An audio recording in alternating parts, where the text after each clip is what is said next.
साथियों, मध्य प्रदेश के अलग अलग जिलों से तमाम सारे साथियों के फोन आ रहे हैं और वे ये जानना चाहते हैं कि पुनरीक्षित न्यूनतम वेतनमान पर लगा स्टे हटने के बाद बढ़ा हुआ वेतन कब से मिलेगा। यही सवाल बड़ी संख्या में लोग पूछ रहे हैं। उनकी उत्सुकता जायज है कि 10 साल बाद उनके वेतन में बढ़ोतरी हुई है, जो कानूनी रुकावटों के कारण 9-10 महीने से नहीं मिल रही थी। आप सब लोगों के संघर्ष और आंदोलन के कारण वो रुकावटें दूर हुई और आपको पुनरीक्षित वेतनमान मिलने का रास्ता साफ हुआ। अब इस मामले पर सरकार को फैसला लेना है। सरकार को फैसला इसलिए लेना है कि यह मात्र बढ़ा हुआ वेतन देने का मुद्दा नहीं है, मुद्दा 9 महीने के एरियर का है। मध्य प्रदेश में 5 लाख से ज्यादा ऐसे कर्मचारी हैं जो सरकारी विभागों में काम करते हैं, जिन्हें आउटसोर्स अस्थायी कर्मचारी कहते हैं, जो न्यूनतम वेतन के दायरे में है। 5 लाख लोगों के एरियर की व्यवस्था खुद सरकार को करनी है।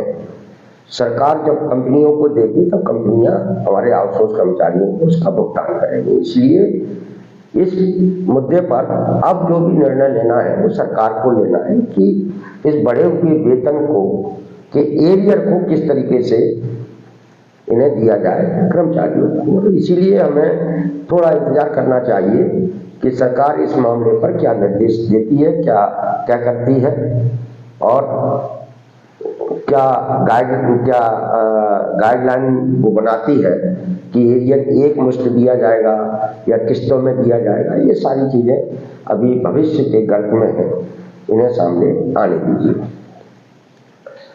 दूसरे 30 लाख से ज्यादा प्राइवेट सेक्टर के हमारे ठेका कर्मचारियों को, ठेका मजदूरों को बढ़ा हुआ वेतन का लाभ मिलना है।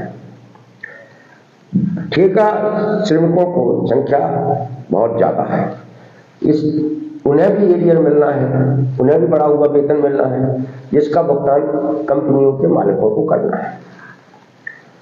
हो सकता है कंपनी मालिकों का दबाव हो सरकार पर कि आप कोई ऐसा रास्ता निकालिए जिससे 9 महीने का एरियर न देना पड़े। इस कारण से भी विलंब होने की संभावना दिख रही है। तो साथियों, हमें दिसंबर का वेतन जो जनवरी में मिलना है उसका इंतजार करना होगा और तब तक हो सकता है सरकार की तरफ से कोई निर्देश हम लोगों को, आप सब लोगों को मिल जाए। इसी तरीके से एक और मुद्दा है, हमारे बहुत सारे यूट्यूब चैनल तरह तरह की खबरें हमारे ग्रुपों में सोशल मीडिया पर डालते हैं कि वो हाईकोर्ट में कुछ तारीख चल रही है, उसका क्या हो रहा है, हाईकोर्ट का क्या मामला है, तारीख आगे बढ़ती जा रही वगैरह वगैरह। तो साथियों, वो इस तरीके की जो खबरें हैं, ठीक है, आज इस न्यूनतम वेतन पर जो स्टे लगा था, जो प्रकरण था, उसके साथ में दूसरे भी प्रकरण पंजीबद्ध थे न्यायालय में, उन पर जो है की डेटें आगे बढ़ रही हैं। हमारा जो आप सब लोगों का जो तात्कालिक मुद्दा था न्यूनतम वेतन पर लगा हुआ स्टे, वो हट चुका है। इसलिए उस तरीके के यूट्यूब चैनल के किसी भी इस तरीके के खबरों पर ज्यादा ध्यान देने की जरूरत नहीं है। तो साथियों, अंत में ये कि हम सब लोगों ने कि जो अपनी छोटी सांगठनिक और आंदोलनात्मक गतिविधियों के जरिए जो वातावरण पूरे मध्य प्रदेश में बनाया है, उसका दबाव सरकार पर है। हमें अपने इस दबाव को बनाए रखना है। इसलिए हम लोग ने अभी भोपाल में 15 दिसंबर को भी बाबा साहब अम्बेडकर की प्रतिमा पर खड़े होकर भारतीय जनता पार्टी की सरकार से विधानसभा चुनाव में किए गए वादे को निभाने का निभाव कार्यक्रम किया था और उनसे आग्रह किया था कि आपने जो विधानसभा चुनाव में हमें आउटसोर्स कर्मचारियों के संविदा की तरह सुविधाएं लाभ देने की बात की है, उसको पूरा किया है। अस्थायी कर्मचारियों ने 17 दिसंबर को भोपाल में बड़ा प्रदर्शन किया।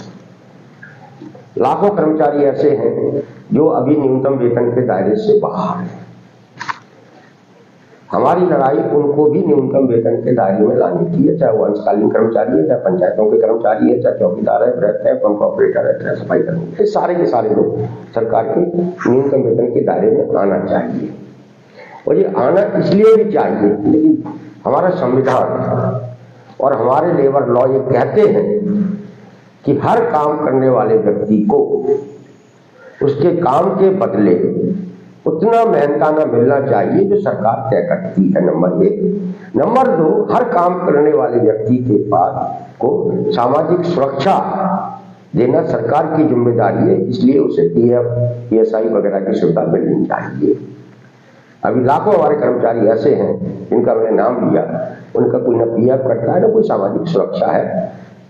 आप स्पष्ट लिखा हुआ है, जो श्रम विभाग के प्रमुख सचिव के जो 2 आदेश हैं सोशल मीडिया पर डले हुए हैं, उनको आप पढ़ेंगे तो आपको लगेगा कि यहाँ ये तो सरकार अपने ही कानूनों को, हमारे संवैधानिक अधिकारों को खत्म कर रही है। इसलिए हमारी लड़ाई बहुत गंभीर और बहुत बड़े तबके के आर्थिक हितों की लड़ाई है, जिसे हम लोग सरकार तक अपने लोकतांत्रिक तरीके से पहुंचाने का काम कर रहे हैं। इसलिए हमने 17 दिसंबर को 2 कार्यक्रम तय किए हैं।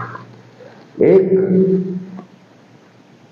जनवरी के पहले मंगलवार को पूरे मध्य प्रदेश में एक साथ सारे कर्मचारी, जो श्रम आयोग का जो लेटर आया है, उस लेटर के साथ अपना एक ज्ञापन कलेक्टरों को देंगे और ये मांग करेंगे कि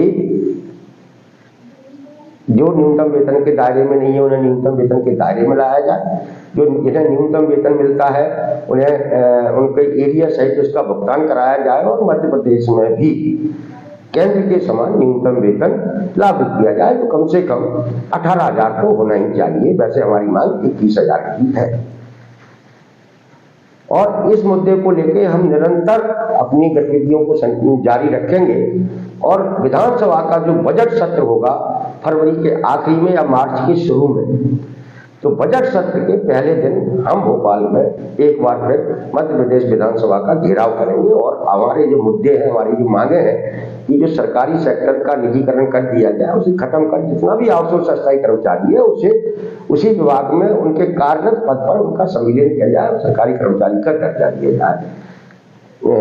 जाए। और इस मांग को लेकर हम लोग बजट सत्र के दौरान मध्य प्रदेश विधानसभा का घेराव करेंगे। हम लोग 17 दिसंबर को भोपाल में नीलू के साजानी पार्क में अपनी बैठक करके तय कर चुके हैं। इसलिए साथियों, आप सब लोगों को अपने लिए, अपने आर्थिक हितों के लिए संगठित होना, एकजुट होना और अपनी सक्रियता को बनाए रखना जरूरी है। अभी तक हम लोगों ने जितना भी किया, जितने भी हमारे साथ लोग आए, 100, 200, 500, 1000, हमने अपने मुद्दे को निरंतर आगे बढ़ाया। सरकार पर हम दबाव बनाए रखें और यह दबाव हम बना रहे, इसलिए आने वाले दिनों के लिए जो हम लोगों ने कार्यक्रम तय किया है, आगे भी आपको उनकी जानकारी मिलती रहेगी। आप उन कार्यक्रमों में सहभागिता करें और जनवरी के पहले मंगलवार को आप संयुक्त रूप से एक साथ आके रैली के रूप में कलेक्टर को ज्ञापन दें। नमस्कार।